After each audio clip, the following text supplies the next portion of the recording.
Hello friends, அஸ்ஸலாமு அலைக்கும். இப்போ நம்ம என்ன செய்ய போகிறோம்னா, குழந்தைங்க ஸ்நாக்ஸ்ன்னு கேட்டால் சும்மா டக்குன்னு செஞ்சு கொடுக்குற மாதிரி செய்ய போகிறோம். வாங்க வீடியோக்குள்ளே போகலாம். வீடியோவை ஸ்கிப் பண்ணாமல் பாருங்கள். நான் ஒரு 3 உருளைக்கிழங்கு வேக வச்சுருக்கேன். அதை நல்லா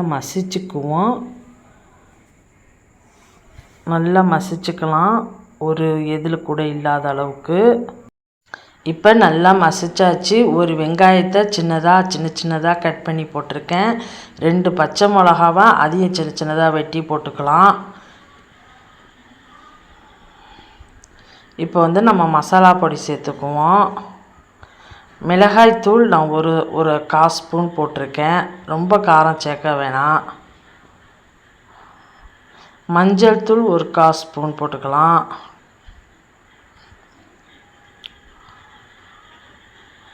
கரம் மசாலா அது ஒரு 1/2 ஸ்பூன் போட்டுக்குவோம். மிளகுத்தூள் 1 ஸ்பூன் போட்டு, இஞ்சி பூண்டு பேஸ்ட்டு அது ஒரு 1/4 ஸ்பூன் போட்டுக்குவோம்.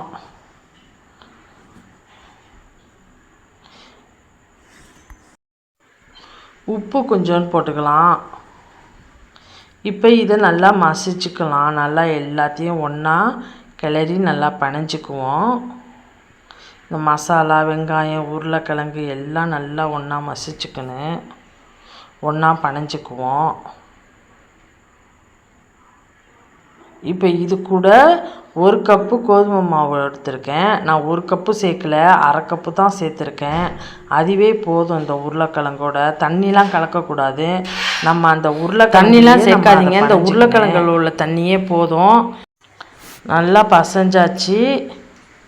அது கூட எண்ணெய் 2 ஸ்பூன் ஊற்றிக்கலாம். ஊற்றிக்கிட்டு அதையும் சேர்த்து நல்லா பிணைஞ்சிக்குவோம். நான் தண்ணிலாம் கலக்கலை, எண்ணெய் மட்டும்தான் சேர்த்துருக்கேன். இந்த அளவு கரெக்டாக இருக்குது.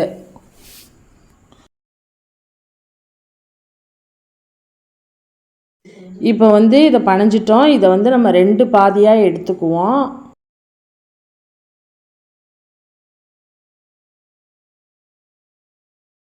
இது அப்படியே இருக்கட்டும். இப்போ சப்பாத்தி தைக்கிற கட்டையில் கொஞ்சோண்டு கோதுமை மாவு போட்டுக்கிட்டு நம்ம இப்போ இது ஒரு உருண்டையை எடுத்து வச்சு அதை நம்ம வளர்த்துக்கலாம். ரொம்ப மெலிசாகவும் வளர்க்கக்கூடாது, ரொம்ப மொத்தமாகவும் வளர்க்கக்கூடாது. நான் எப்படி மீடியமான சைஸில் வளர்க்குறேன்னு பார்த்துக்கோங்க. அந்த அளவுக்கு நம்ம இதை தட்டிக்கலாம். ரொம்ப மெலிசாகவும் இருக்கக்கூடாது, ரொம்ப மொத்தமாகவும் இருக்கக்கூடாது. மீடியம் சைஸில் பார்த்து தட்டி வச்சுக்குவோம்.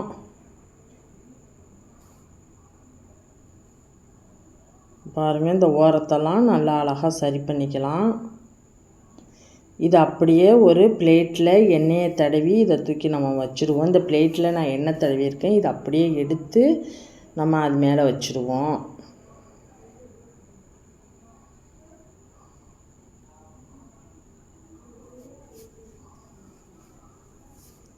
இப்போ இன்னொரு உருண்டை இருக்குது பாருங்கள், அதையும் அந்த மாதிரியே தட்டிக்கங்க. நான் 3 முட்டை வேக வச்சுருக்கேன். அதை 2 பாதியாக வெட்டி வச்சுருக்கேன். அதையும் அது கூட இந்த மாதிரி அழகாக அடுக்கிக்கங்க. நான் பாதியாக கட் பண்ணியிருக்கேன் முட்டையை. இப்போ இன்னொரு பாதி நம்ம வளர்த்து வச்சுருந்தோம்ல, அதை இது அப்படியே மேலே போட்டு நல்லா ஓரங்களெல்லாம் நல்லா மூடி விட்டுக்கோங்க, தெரியாத அளவுக்கு. இந்த மாதிரி சைஸாக வெட்டிக்குவோம். நமக்கு இது ஒரு சேஃபாக பார்த்தா நமக்கு சம்சா மாதிரி இருக்கும். இந்த மாதிரி இதை பார்த்து இந்த மாதிரி வெட்டி இந்த மாதிரி ஓரங்களெல்லாம் நம்ம நல்லா கொஞ்சம் அழுத்தி விட்டுக்கிட்டா, நம்ம அழுத்தி விட்டாவே அது நல்லா ஒட்டிக்கும். இந்த மாதிரி நம்ம எல்லாத்தையும் சரி பண்ணி எடுத்துக்கலாம். குழந்தைங்க முட்டையெல்லாம் இந்த பாருங்கள் எல்லாத்தையும் நான் சரி பண்ணி எடுத்துக்கிட்டேன். இப்போ எண்ணெய் சூடாயிடுச்சு. இதை நம்ம பொரிச்சுக்கலாம். சட்டிக்கு தகுந்தது போட்டுக்கோங்க. நான் ஒன்றா போட்டு தான் நான் இதை பொரிக்க போகிறேன். இப்போ கொஞ்சம் மீடியம் சைஸில் வச்சுக்குவோம், இல்லாட்டி உடனே கருகிடும். இது நல்லா திருப்பி போட்டு நல்லா பொன்னிறமாக பொரித்து எடுத்துக்குவோம். நான் இப்போ அந்த ஒன்றை பொரித்து எடுத்துகிட்டு இப்போ இன்னொன்றையும் போட்டு பொரிச்சுக்கிறேன். இந்த மாதிரி நம்ம எல்லா பீஸையும் பொரித்து எடுத்துருவோம். பாருங்கள், இந்த மாதிரி எடுத்துட்டேன். இது குழந்தைங்க ஸ்நாக்ஸுன்னு கேட்டால் சும்மா டக்குன்னு செஞ்சு கொடுக்கலாம். இந்த மாதிரி நீங்களும் ட்ரை பண்ணி பாருங்கள். இது நல்லா முட்டைலாம் வச்சதுனால வித்தியாசமாக குழந்தைங்க விரும்பி சாப்பிடுவாங்க. நம்ம உருளைக்கிழங்கெல்லாம் இருக்கிறதுனால இந்த மாதிரி நீங்களும் ட்ரை பண்ணி பாருங்கள். இந்த வீடியோ பிடிச்சிருந்தா லைக் பண்ணுங்கள், ஷேர் பண்ணுங்கள், கமெண்ட் பண்ணுங்கள். முக்கியமாக சப்ஸ்கிரைப் பண்ணிக்கோங்க.